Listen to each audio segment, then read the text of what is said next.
Mike Sonic here, talking about the restaurant business.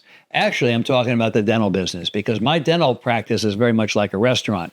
I just don't serve food, I serve dentistry. We do serve food too, which is part of the service part of it. But like a fine restaurant, you want to have the three things, the triad, which I call a triad of great care. Good dentistry, or good food in a restaurant, excellent decor, and of course, over-the-top customer service. Now, here's a fact for you. Less than 2% of any profession practice in what I call the elite, excellent, over-the-top performance level. And that's within in athletes, it is with plumbers, it's with roofers, it's with restaurants, it's with neurosurgeons, unfortunately, and it's with us dentists. It's not that hard to be excellent. It just requires a little bit of work and a vision. So how do you do that? Now, I used to say to my patients, I said, 2% in any profession is really good.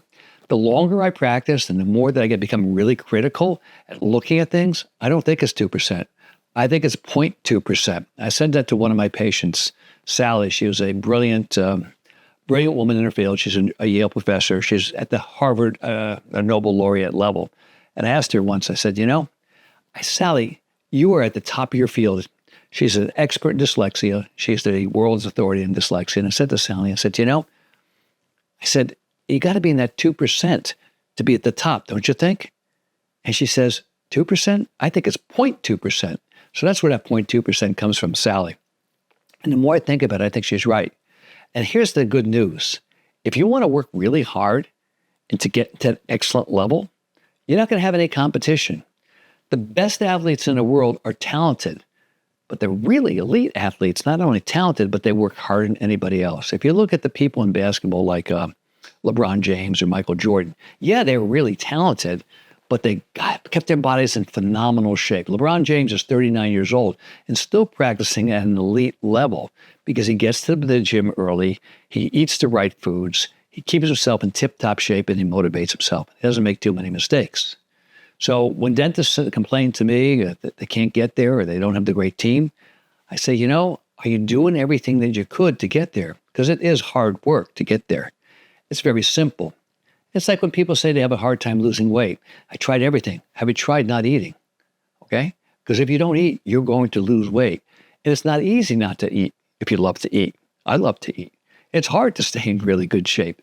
It's not easy to get up every day after 8 hours of sleep and drink 8 glasses of water and go to the gym and lift weights 3 or 4 times a week and do all the things necessary to keep yourself at that level. But if you want to stay at that level, you do those things. So how does this relate to dentistry? Well, I don't think dentists do all the things necessary. I feel a lot of dentists complain that the staff doesn't do it or work hard enough, or the office is a certain way it is, or I don't own the building, so it's not really neat outside. So let's talk about those things. I'm going to assume that you're really good at the dentistry, and that if you're not good at the dentistry, you know where to go to get it. You take courses by the great people like Frank Spear or John Coyce, or Mike Picos or others. You take the courses and learn how to do the surgery, the restorative dentistry, or the orthodontics, etc. That's where to get. How do you learn how to get an office to have great decor? Well, you start to pay attention. You go into great restaurants. You walk into the Four Seasons Hotel or the Ritz-Carlton or your favorite restaurant in your town, and you look around it. Does it look good? Is it clean? Is it neat? What are the various touchstones or places or touch points where patients go before they even meet you? Is your website clean? That's part of your decor. Is it comely? Is it nice to look at? When you pick up the phone and they call your office, are they nice? Or are you on the phone tree? Or they put you on hold? You should never be put on hold in a dental office more than like 30 seconds. And if you are going to be put on hold, I'll keep you on hold for 30 seconds. I'll be right back to you. You always want to get a live voice there. Are you greeted nicely when you walk into that office? Is your office in a nice neighborhood? Or is your neighborhood not very good? It's important to be in the right neighborhood if you want to have a good practice. Is your building clean? Is it painted? What does the grass look like? Is there garbage on the grass? If you don't own your building, do you talk to your landlord? Or do you get outstairs yourself and clean around the building? Does your building have a nice coat of paint on it when you open up that door? When you open up that door, does it smell okay? Do you have aromatherapy in the reception area? All those things matter. The decor matters. Can you eat off the floors because it's that clean? Do you have somebody come into your office every night and clean it? Do you have a cleaning schedule for your carpet, for your floors. Do you have a painting schedule for the walls? Every 3 years, we paint the entire inside of our office and the outside as well. We have a cleaning service every night. Our floors are cleaned and waxed every 3 months. So it looks like you can eat off those floors. Of course, you can't, but it looks like you can. It looks like an ice skating rink. They're that clean. We have a carpet cleaning service that comes in every 3 to 4 months as well. All that stuff is on a schedule because I never want anything not to look like it's perfect. Because patients, although they may not look at everything, do look at everything on a subliminal level. When I lay back on the office, when I look up, do they see bugs in the lights? Are the ceiling tiles clean and neat? Become a visitor in your own office. Walk in like it's the first time you've ever been there and look around and see what you see. Is it perfect? Is it pristine? I do that because I have a little OCD and I've done that my whole life. I do that in the gyms I walk into. If I walk into a hotel, I see all that. It's all very important. And the last, leg of our three-legged stool, which is service. So you have the dentistry, you have decor, and of course, service. Do you give over-the-top, unbelievable customer service? Do you try to give every patient a wow experience so when they leave that office, they get something that nobody else has got?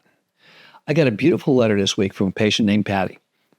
Patty's been my patient for 35 years. She's that very difficult patient.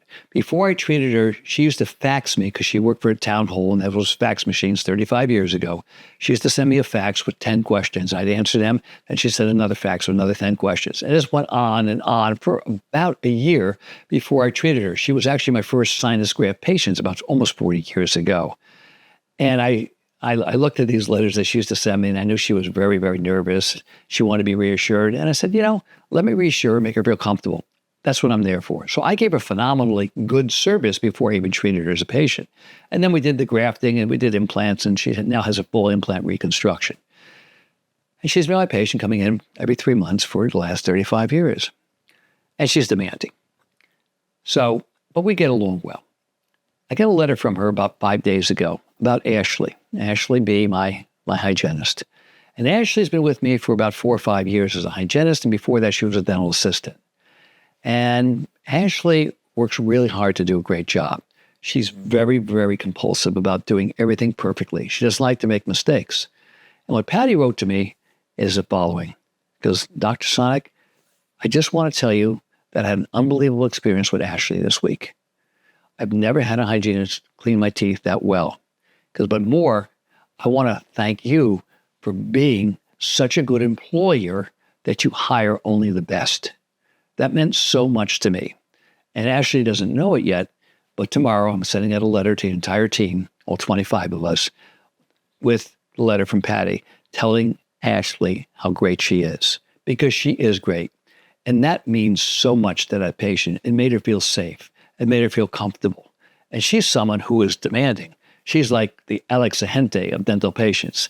That's a reference to an old coffee commercial where Alex Ahente would come to the room. There's a small town in South America, and when the coffee was good, the people would rejoice because he would buy all the beans. Well, Patty is buying the beans. She's in every 3 months, and for 35 years, we've done everything possible to give her a great experience. You have to be consistent. You have to be there for patients. You have to make them feel comfortable in your chair, because patients, above all else, are concerned that they're not going to be well taken care of. The service is the cherry, on the top of the sundae. But unless you have good service, good decor, and great dentistry, you're not going to be in that 0.2%, as my patient Sally says. So remember, do everything you can to be the gift to your patients. They'll come back to you more than you can ever know. Have a good day, everybody.